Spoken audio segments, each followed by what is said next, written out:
हमें जल्दी यानी सूर्य की किरणों के साथ ही उठ जाना चाहिए जब सूर्य की किरणें निकलती है।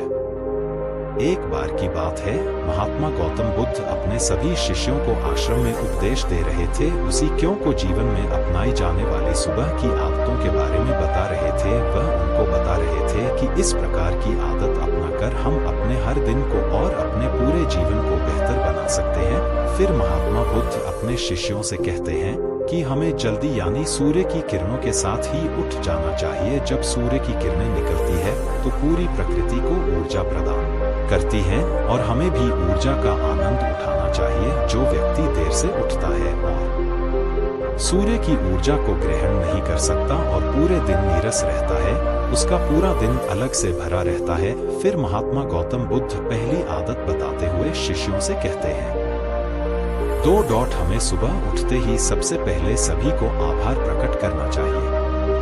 चाहे हमारा कल कैसा भी हो, कैसा भी बीता हो, लेकिन हमें आज की शुरुआत सकारात्मक बातों के साथ ही करनी चाहिए। हमें सुबह उठते ही सबसे पहले सभी को आभार प्रकट करना चाहिए। हमें उन लोगों का धन्यवाद करना चाहिए जिन लोगों ने हमारे बुरे समय में मदद की है। हमें उस परमपिता परमेश्वर को धन्यवाद देना चाहिए जिन्होंने हमें यह स्वस्थ शरीर प्रदान किया है। हमारे अंदर किसी भी प्रकार की कोई कमी नहीं है। हम स्वयं चल सकते हैं, बोल सकते हैं, सुन सकते हैं, इस प्रकृति की सुंदरता को देख सकते हैं, चिड़िया के चहचहाना के आवाज को सुन सकते हैं, नदियों के बहने की आवाजों को सुन सकते हैं। क्योंकि बहुत से लोगों ने तो यह देखा भी नहीं होगा क्योंकि उनके आँख नहीं है। कुछ लोगों ने इसे सुना भी नहीं होगा क्योंकि उनके कान नहीं है। बहुत से लोग तो चल भी नहीं पाते हैं क्योंकि उनके पैर नहीं है। हमें परमात्मा का आभार प्रकट करना चाहिए कि उन्होंने हमें इस काबिल बनाया है कि हम अपना काम स्वयं कर सकते हैं। किसी और पर हमें निर्भर नहीं रहना पड़ता, जबकि बहुत से लोगों को चलने के लिए भी दूसरों का सहारा लेना पड़ता है और दूसरों के ऊपर निर्भर रहते हैं।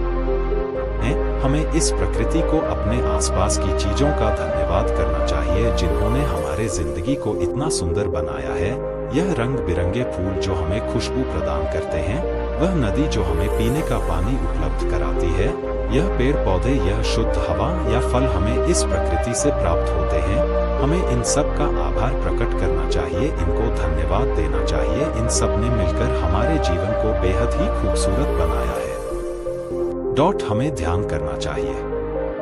हमारे मन के भीतर कई तरह के विचार चलते रहते हैं। विचारों का एक कोलाहल मचा रहता है। हम नहीं चाहते फिर भी हमारे मन में कोई ना कोई विचार आ ही जाता है और इन विचारों के कारण ही हम तनाव महसूस करते हैं।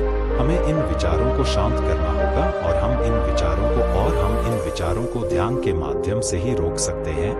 इसके लिए हमें एक शांत जगह पर बैठ जाना है और अपनी आती जाती सांसों पर ध्यान लगाना है। हमें इस बात का ध्यान रखना है कि हम किस नाक से सांस ले रहे हैं और किस नाक से छोड़ रहे हैं। शरीर के कौन से अंगूर से उससे हमारी सांसें टकरा रही है। जब हम अपना ध्यान हमारी पूरी सांसों पर लगाएंगे तो हमारा मन एक जगह पर केंद्रित हो जाएगा और भटकना बंद कर देगा। और जब हमारा मन एक जगह पर केंद्रित हो जाता है तो हमारे मन को एक नई ऊर्जा प्रदान होती है और वही ऊर्जा हमारे दिन को उत्साह से भर देती है और खुशी प्रदान करती है। ध्यान करने से हमारा दिमाग स्वस्थ हो जाता है, हमारे मन के सारे विचार खत्म हो जाते हैं और दिल में हम जब भी कोई कार्य करने वाले होते हैं तो उसके लिए हमें निर्णय लेने में भी बड़ी आसानी होती है और हम सही और स्पष्ट फैसले ले पाते हैं और अपने काम को पूरे लगन वामन के साथ पूरा कर पाते हैं। हमारा पूरा दिन तनाव मुक्त रहता है। हमें रोज व्यायाम करना चाहिए। इसके बाद महात्मा गौतम बुद्ध अपने सभी शिष्यों को तीसरी आदत बताते हैं कि आभार प्रकट करने के बाद और ध्यान करने के बाद तुम्हें व्यायाम करना चाहिए।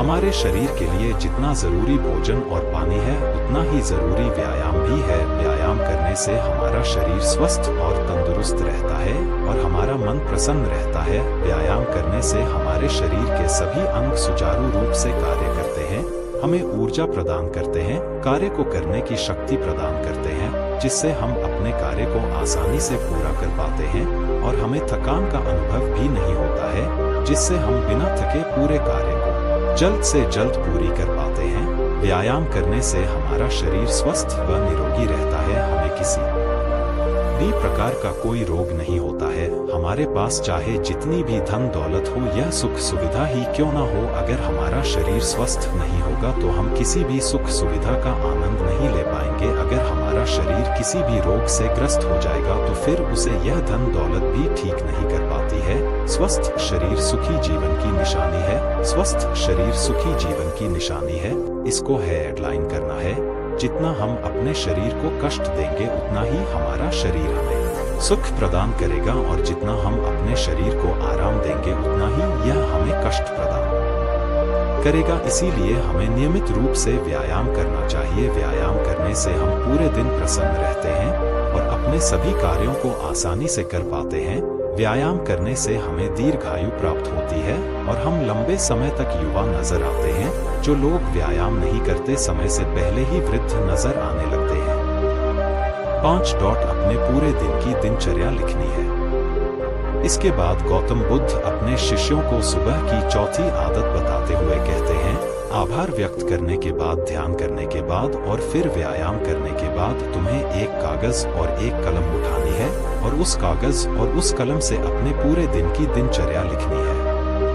अपने सभी कार्यों को लिखना है जो उस दिन आप करोगे और उन सभी कार्यों का समय निर्धारित करें, जिससे आप एक निश्चित समय में अपने सभी कार्यों को पूर्ण कर पाएंगे और आपका कोई भी कार्य नहीं छूटेगा। और एक बात का और ध्यान रखें, आप अपने उन कार्यों में एक ऐसा कार्य जरूर लिखें जिसमें तुम किसी व्यक्ति या पशु की निस्वार्थ भावना से मदद करोगे, जैसे कि किसी गरीब को भोजन खिला दिया, किसी पशु को घास डाल दे या फिर उसे पानी पिला दिया। ऐसा करने से तुम्हें शांति प्राप्त होगा और जब तुम्हारा पूरा दिन खत्म हो जाएगा तो तुम्हें एक अलग ही खुशी का अनुभव होगा कि आज मैंने एक अच्छा कार्य किया है, आज मैंने किसी की निस्वार्थ भाव से मदद की है, आज का दिन मेरा बहुत ही अच्छा था, मेरा कोई भी कार्य नहीं छोटा, मैंने आज का दिन बहुत ही अच्छे से जिया।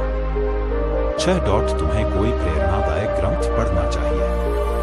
फिर महात्मा गौतम बुद्ध अपने सभी साथियों को सुबह की 5वीं आदत बताते हैं और कहते हैं, आभार व्यक्त करने के बाद, ध्यान करने के बाद, व्यायाम करने के बाद और अपने विचारों को कागज पर लिखने के बाद तुम्हें कोई प्रेरणादायक ग्रंथ पढ़ना चाहिए। जब तुम उन प्रेरणादायक ग्रंथ को पढ़ते हो तो तुम्हें उन ग्रंथों से प्रेरणा मिलती है, कुछ नया सीखने को मिलती है और उसी के तुम्हें अपने जीवन में कहीं ना कहीं, कभी ना कभी काम अवश्य आएगी। हमें रोज कुछ ना कुछ नया सीखने को मिलता है और हमें रोज कुछ ना कुछ नया सीखना भी चाहिए। 7. तुम्हें अपने आप से बातें करनी है। जब तुम यह प्रेरणादायक ग्रंथ पढ़ लो, उसके बाद तुम्हें अपने आप से बातें करनी है। दूसरों से तो हम हमेशा बातें करते हैं, लेकिन कभी अपने से बात करने का मौका ही नहीं मिलता। इसीलिए हमें अपने आप से बातें करनी चाहिए, क्योंकि आपको आपसे बेहतर कोई नहीं समझ सकता। इसीलिए अपने आप को धन्यवाद देना चाहिए, अपने आप से कहना चाहिए कि मैं कितना अच्छा हूँ, मैं बहुत ही खुश हूँ, मैं हर कार्य को कर सकता हूँ, कोई भी कार्य मेरे लिए असंभव नहीं है, मैं हर परेशानी से लड़ सकता हूँ, जो लक्ष्य निर्धारित किया है उसे पाकर रहूंगा, चाहे कुछ भी हो जाए मैं उसे हासिल करके ही रहूंगा, मैं किसी से नहीं डरता। निष्कर्ष, कंक्लूजन। दोस्तों, हमारे जीवन की यह छोटी छोटी आदतें हमारे जीवन को एक नई दिशा प्रदान करेगी। जब आप इन आदतों के साथ अपने दिन की शुरुआत करोगे तो फिर आपका हर दिन बेहतर रहेगा और आप हर दिन पूरे दिन प्रसन्न और खुश रहोगे। दोस्तों, यह छोटी छोटी दिखने वाली 5 आदतें हमारे जीवन पर सकारात्मक प्रभाव डालती है। आदतों को अपनाकर हम अपने हर दिन को सुखमय बना सकते हैं और अपने लक्ष्य को प्राप्त कर सकते हैं।